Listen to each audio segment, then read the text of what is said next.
हे फूडीज, मी आहे तुमचा सिद्धेश आणि आज आपण बनवणार आहोत व्हेज कटलेट्स, व्हेज रोली बोलू शकता त्याला तुम्ही. तर सर्वप्रथम आपण इथे स्मॅश पोटॅटो घेतलेले आहेत, त्यात आपण थोडेसे ग्रीन पीस टाकणार आहोत. त्यानंतर आपण त्यात किसलेला गाजर टाकणार आहोत. मी आहे एक गाजर किसून घेतलेला. त्यानंतर त्यात आपण थोडीशी कापलेली चिरलेली कोथिंबीर टाकणार आहोत. त्यात आपण 1 चम्मच व्हाईट पेपर, 1 चम्मच चाट मसाला टाकणार आहोत.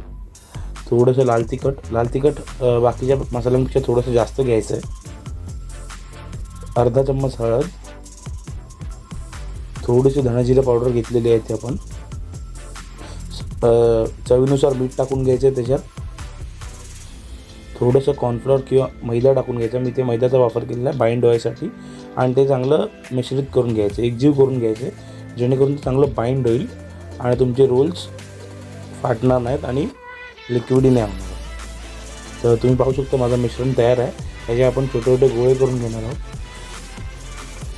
तुम्ही पाहू शकता मी केवढं घेतलं आणि हलक्या हाताने आपण त्याला एक आयताकृती आकार द्यायचा आहे. थोडेसे लांबट असे करून घ्यायचे. हे मी असे सगळे करून ठेवतो आहे.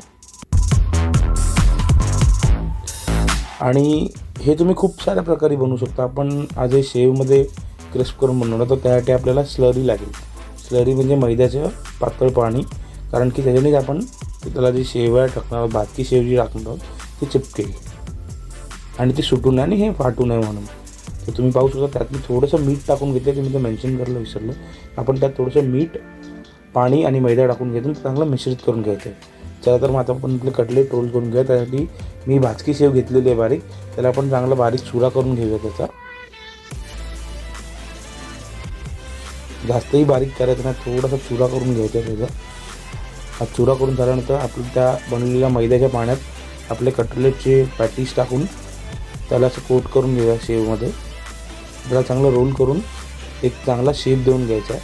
अशा प्रकारे माझे मी सगळे कटलेट्स करून घेणार आहोत. आणि तुम्ही हे खूप साऱ्या पद्धतीने बनवू शकता. आपण एक आपली पद्धत बनवली आहे. सो हे झाल्यानंतर आपल्याला हे थोडा वेळ फ्रीजमध्ये ठेवायचं. जर तुम्हाला इन्स्टंट स्नॅक्स म्हणून हवं असेल तरी तुम्ही बनवू शकता.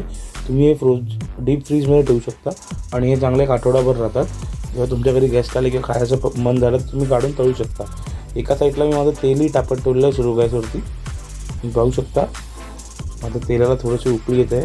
तुम्ही ह्याच्यात तळून घेणार आहात आणि आपल्याला हे स्लो गॅसवरतीच तळायचे. फास्ट गॅसवरती तळलात तर ते जळून जाणार आणि त्याला काहीच अर्थ होणार नाही. मग ते आतमधून कच्चे राहतील आणि बाहेरून फक्त ब्राउनिश होतील. हे आपल्याला मंद आचेवरती गोल्डन ब्राऊन होईपर्यंत शिजवायचे.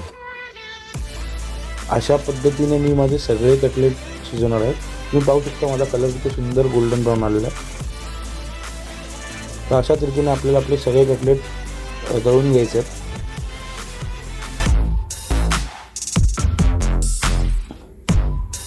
ह्यात तुम्ही हवं तर कॉर्न, शिमला मिरची या सगळ्या गोष्टी ॲड करू शकता. पण सिम्पल आपल्या घरात ज्या गोष्टी अवेलेबल असतात त्यापासून बनवायला खूप इझी आहेत. तुम्हाला तुमच्याकडे जर मटर नसेल तर मटर नाही टाकलं तरी चालेल. मी ते पुदिना चटणी आणि टोमॅटो केचप बरोबर सर्व केलं. एक गरम गरम खायला खूप चांगलं लागतं. तुम्ही जर हवं तर तुम्ही त्यात चीज क्यूब पण टाकू शकता.